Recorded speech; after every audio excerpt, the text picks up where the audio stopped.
Hello, everybody, and welcome to a brand new episode of Back to Basics. I am still engaged in the long and perilous journey of being Pastor Don, and I am joined by the magnificent, the wonderful, the I am running out of adjectives, Courtney Fraley. Yay! So, It is I know, surprising, right? right?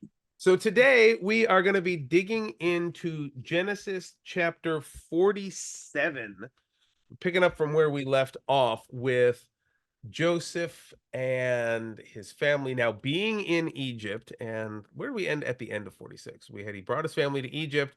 They settled in Goshen. They said, "Don't tell anybody that you're really shepherds. Just say you tend to livestock." Oh God, never let them find out. Isn't that the same thing? I don't know. I guess there's a distinction in ancient Egypt anyway. Couldn't tell you. But in 47, we're getting here now, the process of settling. Jacob gets a face-to-face with the big man, or alternatively, gets to meet his husband's side piece. Either way, um, or his son's side piece, I should say. Depending on which interpretation of the text you want to take. That's fantastic. Ancient times be And weird. tracks completely with everything I know both about pharaohs and the ridiculous amount of gay coding that we've uncovered in this section. If Joseph were any more like Marie Antoinette, I would expect there to be clockwork androids. Or sorry, Madame de Pompadour. Sorry, wrong one. I was the wrong clockwork android episode reference. That's how bad I was. So yes, Joseph is Yes. basically Madame de Pompadour here. So that's what we're dealing with.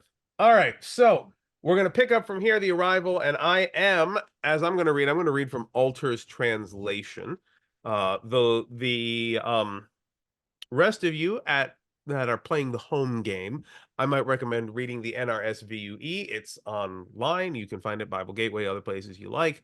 Links may or may not be provided in the description, depending on whether or not I remember to put the links in the description. Um, so let's go ahead and read. I'm going to read from the Alter translation this time, and I'm going to have you guys read along on the home game in the NRSVUE, and you can play a fun little game of spot the differences and pretend that you are in the waiting room of a dentist office. Let's begin. Genesis chapter 47. And Joseph came and told Pharaoh and said, "My father and my brothers and their flocks and their cattle and all that is theirs have come from the land of Canaan, and here they are in the land of Goshen." And from the pick of his brothers he took 5 men and presented them to Pharaoh. And Pharaoh said to his brothers, "What is it you do?" And they said to Pharaoh, "Your servants are shepherds, we and our fathers as well." And they said to Pharaoh, "We have come to sojourn in the land, for there is no pasture for your servants' flocks, because the famine is grave in the land of Canaan. And so let your servants pray dwell in the land of Goshen." And Pharaoh said to Joseph, saying, "Let them dwell in the land of Goshen, and if you know there are able men among them, make them masters of the livestock over what is mine." And Jacob and his sons had come to Egypt to Joseph, and Pharaoh, king of Egypt, heard. And Pharaoh said to Joseph, saying, "Your father and your brothers have come to you. The land of Egypt is before you. In the best of the land, settle your father and your brothers. Let them dwell in the land of Goshen." And Joseph brought Jacob, his father, and stood him before Pharaoh. And Jacob blessed Pharaoh. And Pharaoh said to Jacob, "How many are the Wait, wait, wait, days?" wait, wait, wait. Sorry, there's like a ton missing. Hang on. I don't think I'm missing anything. Well, like verse 8, Pharaoh said to Jacob, "How many are the years of your life?" Yeah, That's that's where I completely not was. there. No, I Okay. was just reading that. Oh, okay. Like, It must have been that 7 was just very long and covered. Okay, sorry, yeah, seven continue. is seven is quite long. This is one of those cases where there's a lot of difference. It's just Yeah, in and it's also worth noting too that like the phraseology of Hebrew when translated into English gets awful freaking repetitive. So it's easy, really, really easy to lose track of where you're at, especially when you're looking at a couple of translations at the same time. Tell you what, yourself ordained as a pastor and try to read multiple versions side by side. Like you got four lined up at the same time, trying to keep track of where you are. It's a mess. Anyway, continuing yes. from Sorry, please do continue. let's see, from verse 8. And Pharaoh said to Jacob, How many are the days of the years of your life? And Jacob said to Pharaoh, The days of the years of my sojournings are 130 years. Few and evil have been the days of the years of my life, and they have not attained the days of the years of my fathers in their days of sojourning. And Jacob blessed Pharaoh and went out from Pharaoh's presence. And Joseph settled his father and his brothers and gave them a holding in the land of Egypt, in the best of the land, in the land of Ramesses, as Pharaoh had commanded. And Joseph sustained his father and brothers and all his father's household with bread down to the mouths of the little ones. And there was no bread in all the earth, for the famine was very great. And the land of Egypt and the land of Canaan languished because of the famine.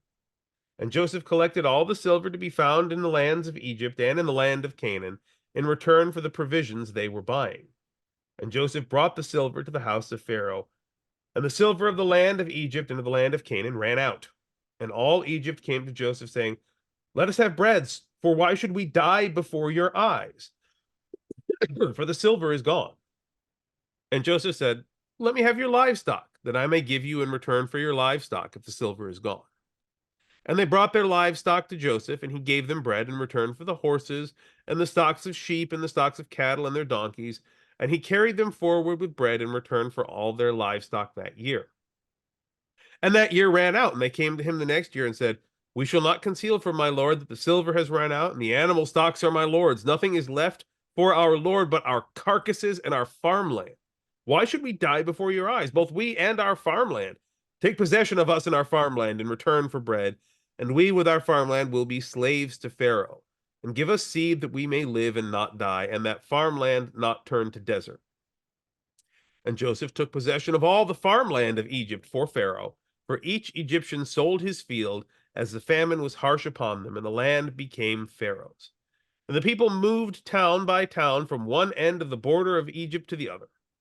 Only the farmland of the priests he did not take in possession, for the priests had a fixed allotment from Pharaoh, and they ate from their allotment that Pharaoh had given them. Therefore, they did not sell their farmland.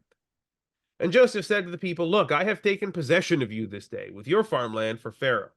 Here is seed for you, and sow the land.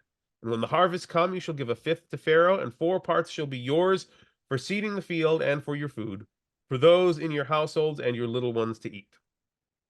And they said, You have kept us alive. May we find favor in the eyes of our Lord in being Pharaoh's slaves. And Joseph made it a fixed law to this very day over the farmland of Egypt that Pharaoh should have a fifth. Only the farmland of the priests, it alone, did not become Pharaoh's. And Israel dwelled in the land of Egypt and the land of Goshen, and they took holdings in it, and were fruitful and multiplied greatly. And Jacob lived in the land of Egypt 17 years, and Jacob's days in the years of his life were 147 years. And Israel's time to die drew near, and he called for his son, for Joseph, and said to him, If, pray, I have found favor in your eyes, put your hand, pray, under my thigh, and act towards me with steadfast kindness. Pray, do not bury me in Egypt. When I lie with my fathers, carry me from Egypt and bury me in their burial place. And he said, I will do as you have spoken. And he said, Swear to me. And he swore to him. And Israel bowed at the head of the bed. So we've got some interesting redistribution of property going on here. You know, the whole time I'm watching this, I'm just thinking about our dear boy Joseph Bezos here and what he's trying to pull off. And like, it's hard for us sometimes to level this kind of criticism on a biblical character, but what he's doing isn't just redistributing the wealth, he's basically making company towns out of everything. You know, Yep. he has basically, through his God-given power to interpret dreams, he has secured a great deal of social and political power. And when the time comes, he is using this to take from everybody their means of self-sustaining and make them completely dependent on and in service to him and the Pharaoh. I bet that won't turn on him at any point. No, I'm sure that'll work out well for everybody in the end. No, but like it's worth noting Joseph is still a servant of God, and God's repeatedly known for speaking of love and generosity and selflessness. And everything he's doing here is what we in even the mainstream church might call good stewardship of resources. Um, he's taking a price for what he's given, a fair price. He's working with the people who say we have nothing. Well, I'll take this instead. Always a fair price, but I'm always willing to negotiate and make sure everybody gets fed. He seems magnanimous with what he's doing, but the long-term effects of his magnanimity are to basically make slaves of everybody. Sound familiar? Yeah. Honestly, this sounds a little bit more this how terrible is it that this sounds like these people were still more connected to the fruits of the other labor and like self-sufficient effectively than most people are today, Yeah. because they still kept 4/5 of what they were farming. At this point. Yeah, at least at this point. Yeah, these Like systems fall apart, man. this is actually like a big deal. Like fascist slave owning systems don't come about overnight. Like, yeah, they keep 4/5 of their shit now, but spoiler alert, when we get into Exodus, 4/5 is not what they're getting. They're getting liquid bread, and that's it. Yeah. Yeah, honestly, like I'm trying to find ways to cast it in a positive light, but I'm hearing and reading all this and my brain's going, Ireland. Yeah, you're not wrong. Like the what is Him and known in my the ass. for those of you Hewing. who for those of you who are unaware or just don't simply have any Irish ancestry behind you, what we're referring to here is what those in the colonized West call the potato famine, and those who lived through it call the Great Dying. Because Yeah, they had potato blight, but they still would have been able to eat if they weren't forced to ship the vast majority of their food off to England. exactly, England's whole perspective was, well, those Irish that just eat potatoes, so you'll only eat potatoes. And like nowadays, everyone's like, well, the Irish, they were so obsessed with potatoes that they couldn't possibly bear to eat anything else. So they all died when the potatoes got sick. No, that's not what happened. Like anybody No. who's ever tried to cook an Irish dish knows there's more in it than potatoes. Let me tell you. And frankly, if you've got to pick a single item to try and live on, you can do a lot worse than a potato. It's got You're not a wrong. lot Like that you need in it. this is my Potato with Irish heritage some showing, but dairy, you're good. yeah, this is my Irish heritage showing, but man, you can definitely stretch a potato. But Yeah, but not if there's a blight on, you know, right? like And this is literally the same thing happening here is he's using control over the lands to get more control. He's using control over foodstuffs to get more control. And in this time, you can imagine, and it really seems to be the case, that Joseph sees himself as something of a benevolent tyrant, himself and, his, bedmate Pharaoh. Um, they see themselves as somewhat benevolent tyrants. Like, yeah, we'll take control over everything, but you'll keep most of it. Like, we will administer it for you, but like we're not doing it because we hate you or hurt you, want to control. We're doing it because we want to help it, and control is our tool for that. And you know, if it had stayed that way, if they had set it up so that okay, we're going to take control until the end of the famine, and then I will relinquish my powers and stand down, and I won't turn into a hooded monstrosity shooting lightning at people. Like if they'd done something like that, probably would have been fine. But I will stand. I did see what you did there, by the way. yeah. Yeah. Yeah, I'm talking about Pharaoh Palpatine and Joe Vader here. Look, I may be a Star Trek geek, but I'm not above making a Star Wars reference when it suits my purpose. Joe Vader. There's another t-shirt idea. All right, and continue. So yeah, so like that's the bulk of it here. It really is just Joseph and Pharaoh kind of accidentally inventing end stage capitalism centuries before it would ever be an issue. Why don't we just skip all of the other stuff and go straight to the late stage capitalism? Yeah. Worst idea ever. Exactly. Oh, I'm an interpreter of dreams. That makes me a prophet. Let's think thousands of years ahead and let's do what they're doing then. Late stage capitalism. It does not work that way. No, it does not. But so yeah, so that's basically the gist of his famine mechanics here.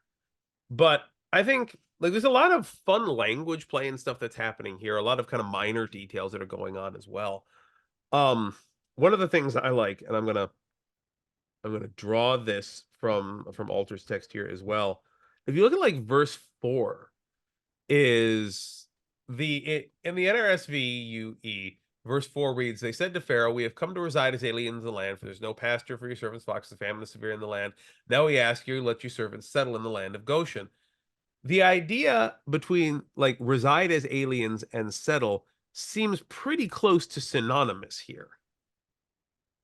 But the Hebrew, and there's a reason why Alter translated those terms as sojourn and dwell, respectively, is because sojourn is a transit verb. We came to be in your place temporarily and for a time.